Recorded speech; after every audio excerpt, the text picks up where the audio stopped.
Hello, friends. This is John Klein III with episode 117 of Shadow and Flame with Magic, the podcast. And today we're going to review episodes 1 and 2 of X-Men 97. So let's get to it. Dur, dur, dur, dur, dur, dur, dur, dur, dur, dur, dur. And with me on his 10th historic appearance is Walker D of Walker D World. Hi, everybody. It's great to be back. So, X-Men 97 came back. Episode 1 was To Me, My X-Men, where we see the X-Men back. What was your initial thoughts? I thought it was going to be good, and it was good. And the first episode shows us Sunspot being captured by the Friends of Humanity. And then Cyclops rescues him in a pretty cool action sequence. And then we get Storm and Bishop, both with new hairstyles. And I'm trying to think who else shows up. I don't know, it's been a week since we've recorded. And if we do this right, by the time we end the recording, the episode 3 will be out.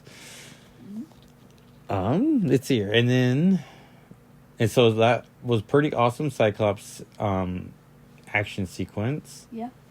Mm-hmm. And then, so they rescue him. Julie shows up, right? Then we get the new look at the bold new opening sequence that still includes Professor Xavier. And yeah, great seeing its like classics to the X-Men 92. Great theme song. yeah, like the theme song's maybe longer, but it sounds the same. And we get all the they did edit the characters, so like Thunderbird's no longer in there.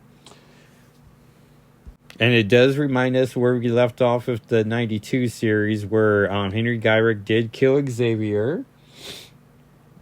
And then the Friends of Humanity somehow have themselves a Sentinel arm. And so they start using that in the attack, which then the X-Men rescue Sunspot, but don't get a clear victory over the Friends of Humanity.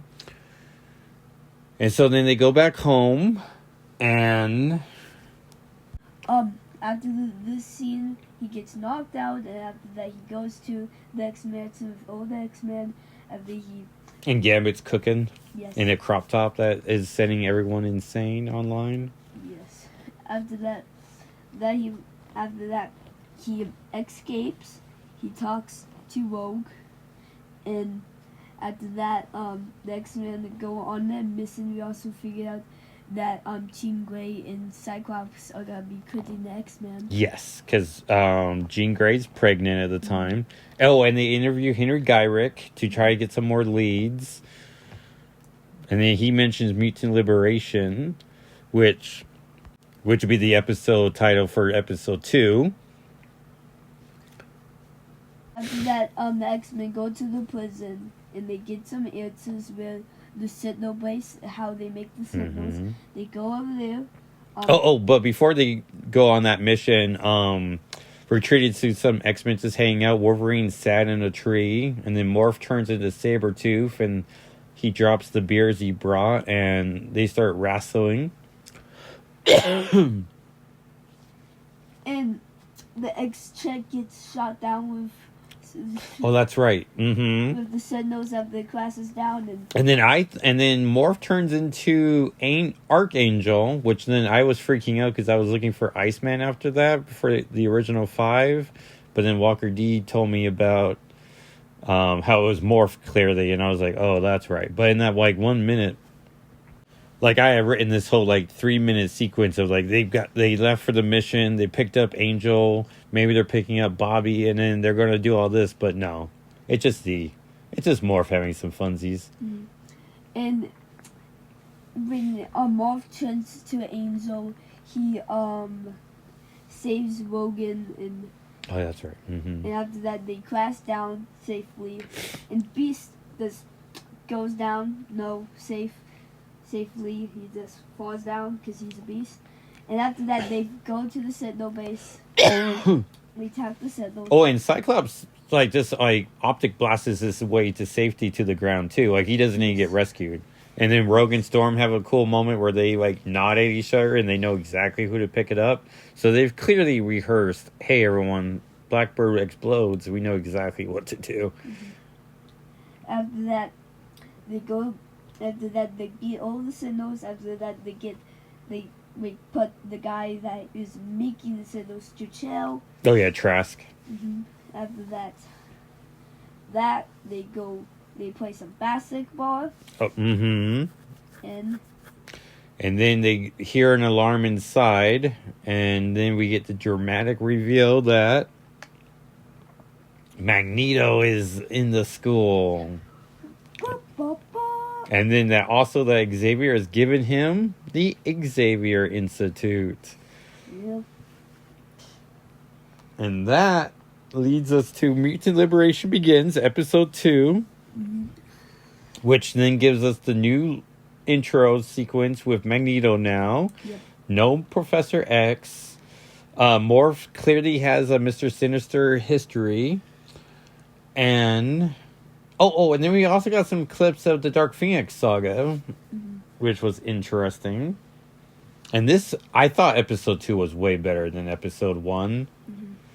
But... and then Magneto debuts in his Trial of Magneto uniform or outfit, which has the big M smock that he wears. And then he agrees to be tried as he's trying to do good. And then while his trial is happening, Jean Grey starts feeling the baby.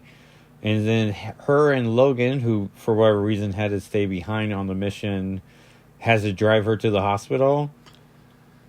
But at the trial, the executioner shows up and starts taking out all the goons. And after that, Storm frees Magneto. After that, after that, Magneto helps and all that stuff. Yeah, he's trying to turn a new leaf. After that, Magneto gotta get shot and gotta get taken from his powers. Except Storm wanted to save Magneto, and Storm lost her powers. Yeah, in a very dramatic fashion, and she is just left on the ground. And even knowing the episode titles like Life, Death, I was still completely taken back by Storm losing her powers. Which I would argue that you think they would have given her old school hairstyle from the original series, and then when she came back with a new attitude, then do the mohawk, and then also sell 2 action figures. But yeah, Storm being taken out was a huge shock to me, to us. After that Magneto brings out the floor with the bad guy. After that, the bad guys and also the judges from his trial. Also Storm. Is Storm up in space too? Yes. Oh man, poor Storm. She's probably scared. Yes. Oh, and Storm immediately recognizes that she doesn't have the connection to the weather anymore. Oh yeah, and the episode opens with we're playing in the background now, but Magneto doing all these nice deeds around, so he's trying to show the world like, yeah, he's being reformed. And then we get the big reveal once everyone's back home and checking on baby Nathan. And then the doorbell rings and Morph answers the phone or the door to see. It was actually Jean Grey. That's right. And so then there's 2 Jeans, and then Jean immediately faints. And so we obviously know the woman who gave birth to Nathan is Madeline Pryor, as she didn't faint once during the delivery. And then Jean faints immediately upon seeing Scott. And then Scott gives a pretty good old face of like, huh? What the butts? Yeah. And also, the second episode has the Morlocks being attacked by the Friends of Humanity. So we see Callisto and Leech, and they're just always great to see. And so, yeah, that was the first 2 episodes. Really enjoyed it. And so who knows what episode 3 is going to do. It's 12:02. And it's spring break as well, in case anyone's like, why is your kid up at midnight? Yeah. But I just turn off Disney Plus and turn it back on, and episode 3 did not launch, so I guess we're going to just upload this and then do episode 3 at one point. Yeah. But thank you, Walker D. I'm going to talk about last week's comics real fast and then end the episode, but anything you want to promote on your YouTube channel, Walker D World? Subscribe. Well, do you have any new videos that just went up? Yes. What new videos do you have up? Nerds and Turtles. Also, this podcast did something about the Nerds and Turtles. That means, yeah. Which Ninja Turtle game were you playing? Nerds and Turtles. To Manhattan. I forgot. Mutants in Manhattan? Yeah. And did you beat the whole game? Yes. I'm trying to beat it on hard mode. Oh, that's right. We've talked about Ninja Turtles for the Mutants Mayhem movie. Yeah. All right. Well, thank you, sir. I'll let you go to bed. Yes, thank you. So, Invincible Iron Man 16 came out, and it's officially the beginning of Iron Man's no longer going to be considered an X title anymore, as it's purely him and his Dark Sentinel Smasher armor versus Fei Long and all the other Sentinels. So it finishes up the Sentinel aspect. He mentions Firestar in it, but I don't even think he thinks about Emma once. And there's a lot of splash pages, so it's a big fight sequence that ends with more fighting is going to come. X-Men Forever 1, which I think should have came out a month earlier, as it would have made Dead X-Men and Rise of the Powers of X feel a little more natural. But we find out a little more details about the White Hot Room, how Mother Righteous was taken out, how Destiny tried to talk to Nathan Exis, but then the Dominion pops up and then shouts like, you can't rewrite history this way. And it's like, all right, the Dominion. So clearly, which it makes sense that Kieran Gillen gets 3 series to write to set up Rise of the Powers of X, as he has the proper miniseries. He also now has X-Men Forever, and then Dead X-Men, which he's not writing. Steve Fox is writing. And meanwhile, Jerry Duggan gets Fall of the House of X. He gets X-Men. And then also Invincible Iron Man. So it's sort of nice how they've been working in concert like that. Each one gets 3. And then Resurrection of Magneto 3, which I thought started off so strong, but I don't know. Clearly I didn't read X-Men Red that closely, and so I'm not that connected. But they fight some Shadow Kings and some other people I didn't quite recognize, but their names felt familiar. And I probably need to do like the one scene I think I can adapt with the plushies. And so yeah, it was just not the stellar week I was hoping for. But let's see what comics come out tomorrow, or later today actually.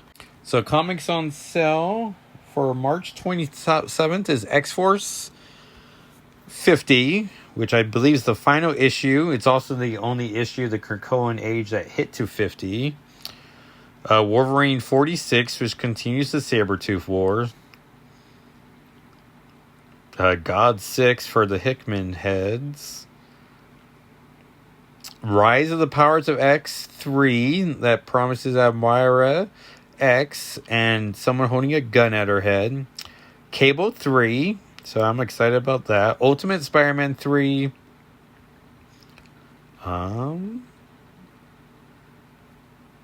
X-Men 97 1. And Jackpot and Black Cat 1. So if we get any comics reviewed this week, it'll be Rise of the Powers of X 3. But I'm mostly excited about Cable 3.